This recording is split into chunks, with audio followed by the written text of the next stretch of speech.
in all the old familiar places that this heart of mine embraces all day through.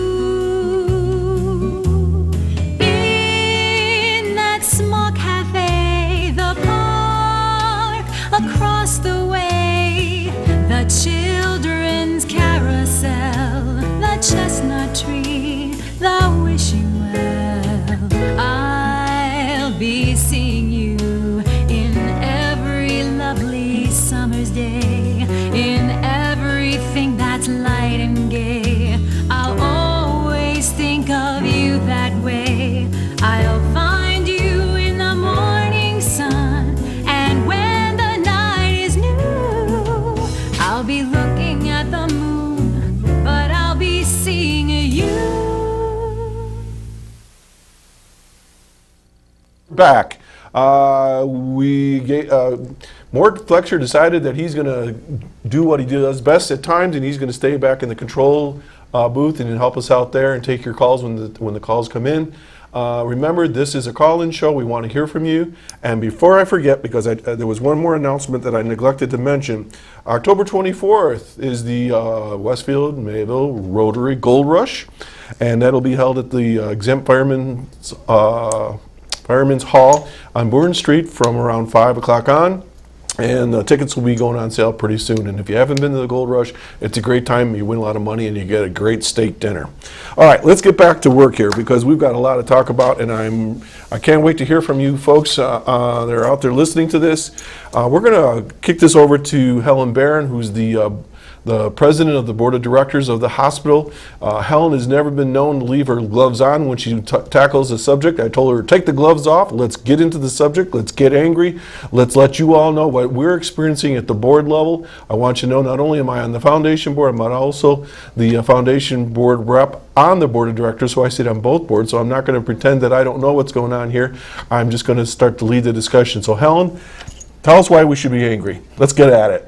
I can't even use the word to describe how I feel about this. I feel like I have a bullseye painted on that hospital on every side and the roof, because we've been fighting these battles about downsizing our hospital for over 30 years. And it's, starts with maternity, we win it, we lose maternity, eventually we lose our beds. The Commissioner of Health comes here a couple of years ago, meets with us and says, keep doing what you're doing a great job. And then all of a sudden, the infamous Burger Commission, which I have to take my gloves off on that. Okay. Here she goes. The premise. Get ready. The premise of the Burger Commission was, during the Pataki administration, somebody in the Department of Health decided we have too many beds, too many hospital beds in New York State. Now, when you're in a rural, agricultural area, you don't have too many hospital beds. And when over 40% of our population in Chautauqua County is 60 plus, and I'm one of them, this doesn't make any sense. But they said, the hospital beds are too expensive, so we're going to save money and save money in health care in New York State, and we're going to eliminate hospital beds. All right, and the point that Karen made is they're not saving money on Westfield Memorial Hospital. No. But we're still in the mess. Keep and going. It's going to cost more anyway. Okay, keep going. Doing this. So the Pataki administration made a deal with the Bush administration and said, if you can downsize hospitals in New York State, the federal government will give you over $300 million. That's what it's all about. It's all about money. It's all about New York State wanting money. So where's the power? The power is in Albany and New York City. So who do they pick on? Western New York. Buffalo, for example. Now, Buffalo lost a couple nursing homes. They were supposed to combine ECMC and Buffalo General, which it really hasn't happened yet. And now they're going to build a $150 million heart center. That's saving money. Right. You have our area, which services 10 to 13 small communities. Chautauqua County is an agricultural community. So let's just take a look at it. We have Route 5, Route 20, the Thruway, 394, and the old Route 17, because I'm so old that it's still Route 17. We have major automobile accidents. We have lakes. We have boating accidents. We have near drownings. And then we have agriculture. We're great farmers.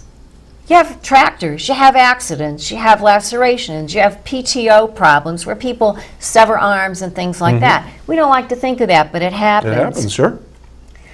We have people who enjoy the rural bucolic life, and that's fine. We have to travel distances, but you can't travel long distances when you're having a heart attack, a stroke, or whatever. My husband would not be alive today if it wasn't for that emergency room at Westfield when he was having a stroke. Okay, hold that thought. Karen, they talked about the golden hour when you're having a heart attack. We'll be back to you, Helen. That's fine. But let's talk about the golden hour, because I think that's important, because Helen's saying we're an aging community, Chautauqua County, 60 plus. I'm not there yet, but I'm working on it really hard every day. I'm way over. Every day I'm getting closer. But tell us about what the guy said from the fire department about the golden hour when you're having a heart attack and those kinds of things. Sure. The golden hour applies most specifically to trauma victims, but it also can be applied to people having a heart attack, a stroke, a seizure, other life-threatening conditions. And what it talks about is your chance of survival if you get to a hospital emergency room within 1 hour time frame, and they can start working with you, getting drugs on board, doing tests to determine what is exactly wrong with you. There's a greater chance of saving a patient's life, but they have to start getting care within that first hour after the event starts. So the message is, get to an emergency room as quickly as possible if you think you're having a heart attack, a stroke, if you're in a car accident. That golden hour can really save your life and change the outcome of your whatever is wrong with you. So it's very important to get to an emergency room quickly.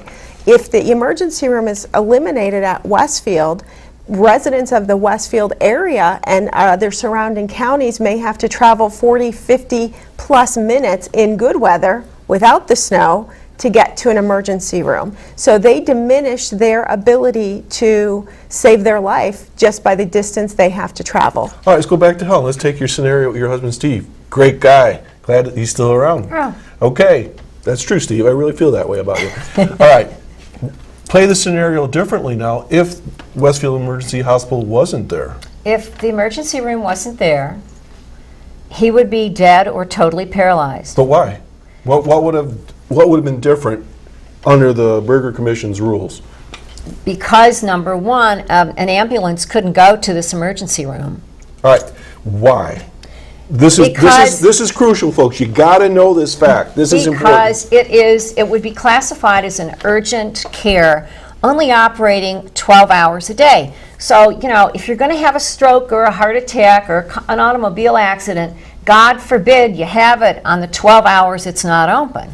And the other part of that is, if you don't have that emergency room 24/7, you're going to see a total collapse of the emergency squads that we know that come pick you up off the road, go to your home, and transport you, because they can't take 2 to 4 hours away from work to do their volunteer work. And then the other part of that is, if you don't have the emergency rescue squads, you're probably not going to have fire protection either, because the fire department is composed of mostly members of the volunteer emergency squad. So let me see if I got this right then. All right.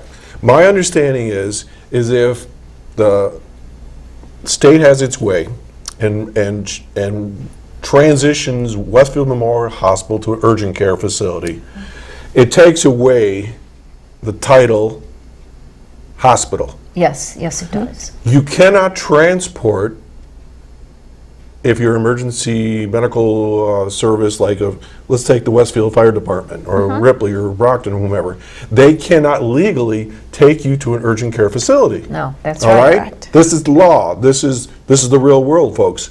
So if that happens, my understanding then is, and now this is per fire chiefs that we talked to yesterday at a large meeting at the hospital, that the folks that are now being pulled and stretched to do just what they're doing now, going short distances to Westfield Memorial Hospital, there's no way that these folks can leave their jobs. Their employers would be willing to allow them to leave. It just wouldn't work.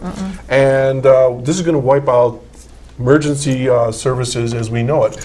So then what would happen? People will die. well, let's say I have a heart attack right this minute, there's no fire department here, who would transport me? You'd have to